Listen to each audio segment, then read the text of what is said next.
Hello guys, welcome to Amazon TV. I hope you are okay. So guys, I just want us to listen to what Dada Morero, the mayor of Johannesburg, had to say when he was asked about the influx of illegal immigrants in the inner city, about the crimes they are committing there, the vandalism, and everything that is wrong that is happening in Johannesburg. As usual, the mayor, or the language of the ANC, we all know that they will be defensive and praising themselves as usual. Let's listen to him. Mayor, you sit here and you take accountability because this is your city. And I mean, we look around the city and unfortunately, yes, we're sitting in a beautiful area, but if we just have to literally walk maybe 500 meters down the road into an area that I don't think you can hold your head up high and say, I am proud to be the mayor of the city. I mean, if we walk into the inner city where there are hijacked buildings, where there are people all over, it is completely overpopulated. There are illegal immigrants that are sitting within the city that has become a city slum, an inner city slum. This is something that you cannot be proud of. And yet we look at it and it doesn't ever get better. It just gets worse and worse and worse. And people are moving out of the city of Johannesburg, which must be having a very big impact on your bottom line as well. What are you doing about hijacked buildings, the crime situation in this inner city of Johannesburg, and illegal immigrants? People who are paying tax are leaving the city of Johannesburg. People who are paying rent, the owners of those flats, who bought those flats, who were paying taxes, utilities for the city to improve the economy of the city, are running away from Johannesburg right now, leaving the building hijackers to take over, using electricity for free, using vandalizing everything, collapsing the infrastructure and all this. Well, as you say, I can walk you into Uvel now and you'll see the changes that we're doing. The work that the councillor has been doing with NGOs in the area to keep Rocky Street and all other streets around the precinct much cleaner and much safer. So there's work that's being done gradually in that area of Uvel. There's work we're doing in the CBD of Johannesburg that you can now go and evaluate the work that has been done through North Street, Plain Street, De Villiers, and of course Lillian Goye, and you'll begin to see that yes, there are changes that are beginning to emerge. We just need to accelerate on the programs that we're doing in the inner city.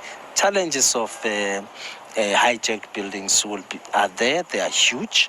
We're focusing on the bad buildings. However, I must upfront indicate that we've got a constitutional court judgment which says once you evacuate and remove people from a building, you must provide alternative accommodation. Now, that's one area that we're trying to work with the private sector to be able to help us. Once we can strengthen that area, we'd know that we'll be able to move with speed in resolving bad buildings in the area. But what about changing legislation when it comes to that? It's a constitutional court. It is, but how do we do this? And of course, our legal teams must find a way. If there's a way to challenge it, we'll be Would you consider challenging it? It will be beautiful to do that. So why don't you do it? No, remember, it's a constitutional court. As usual, he is trying by all means to avoid, to ignore this question. Why not changing the legislation? The same question that we've been asking from the ANC. Why not changing this constitution? Because the constitution of South Africa is against the citizens of this country, is against the country itself. How can you be forced not to enforce the laws of the country as a leader? And you are busy telling us about the legislation, you are busy telling us about the constitution. Why not change that first? Because once they change that, these constitutional courts and other high courts, they will not have power to oppress them, because they are held hostage by this constitution and this legislation they don't want to change, because they know they are benefiting from all this. And I'm told by our experts, legal experts, that whilst it's a constitutional court decision, remember the constitutional court is the highest court in the land, it becomes a different terrain. But hopefully at some point they'll present a better proposal on how do we go around this constitutional court judgment. But I must say it's a serious impediment in as far as us being able to resolve and deal with bad buildings decisively. But it is also important to note that there are huge syndicates that are involved in bad buildings and hijacking of buildings, and would need to find a way, working with SAPS in particular, to crack down the syndicates that continue. You can buy a building today, renovate, get the right tenants. You'll be lucky if in the next 3, 4, 5 years it's not hijacked. Is telling the citizen that you will be lucky if you buy a building today in South Africa, you renovate it, you use it for your business, you renting it out to people to make money. You will be lucky if after 5 years that building is not hijacked. If you buy a property in Johannesburg, for you to invest in Johannesburg, you do it at your own risk, because if you manage to reach 5 years with that building without being hijacked, you will be lucky. That is the government who is telling us that, and knowing very well that people who are doing all these things are not even from here. So we have to find ways of how do we crack the syndicate so that on a sustainable base, this thing does not come back. I know that the city is doing efforts. I know that private property owners are working with us so that we can claim back these buildings from hijackers or syndicates that are all over the city. Problem is you talk to involving the SAPS and law enforcement in this, and then we sit as soon as we end our program and we listen to how the law enforcement agencies unfortunately are not doing their job. And this is one of the biggest problems, and that a lot of the times you actually find that those people that are in the positions of power are actually involved in this corruption, and then we never see anybody being held accountable.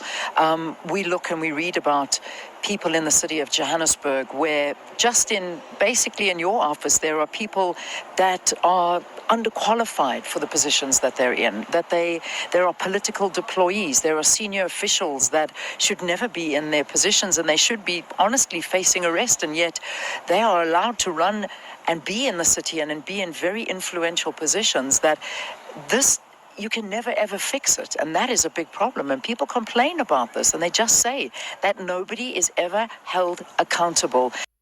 This is the end of the video, but the important question was not answered. What are you doing with the illegal immigrants that are all over the city of Johannesburg?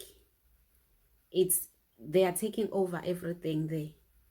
I did not hear that clear answer from the mayor. He is dodging all these questions that are supposed to be citizens to understand what is going on in Johannesburg. And even if he answered that question of illegal immigrants, how can they, is it possible for someone to clean the house, to do the spring cleaning in his or her house without dealing with the rats and cockroaches that are in the house? Is it possible? Even after dealing with those cockroaches and the rats that are in the house, is your gate closed for them not to come back? Because you have to start by making sure that you have a wall fence, you have all this security that are surrounding your house for the rats not to come, or maybe the rat poison around the whole house for those rats not to come back, so that when they try to enter again, they'll meet that rat poison in front of the gates, all corners of your yard. You put that rat poison there. But if you are trying to do the spring cleaning in your house, you are still having cockroaches and rats inside, you are wasting your time. And even if you take them out, you remove them from the house, then you clean. If you don't put this rat poison around your yard, they are still coming back. Those are our borders. Our borders are still opened. What is happening in the Joburg CBD very soon, and it's already here, The Makoko is already there in Johannesburg CBD. And these praises that the mayor is giving himself, we are seeing videos each and every day on social media. People in Johannesburg, they are showing us that nothing is happening. It was just for the G20. Joburg is back to square one. It's back to where it was before. So guys, let me know what you think on the comment section. Like, share the video, and subscribe. Love you guys. Bye.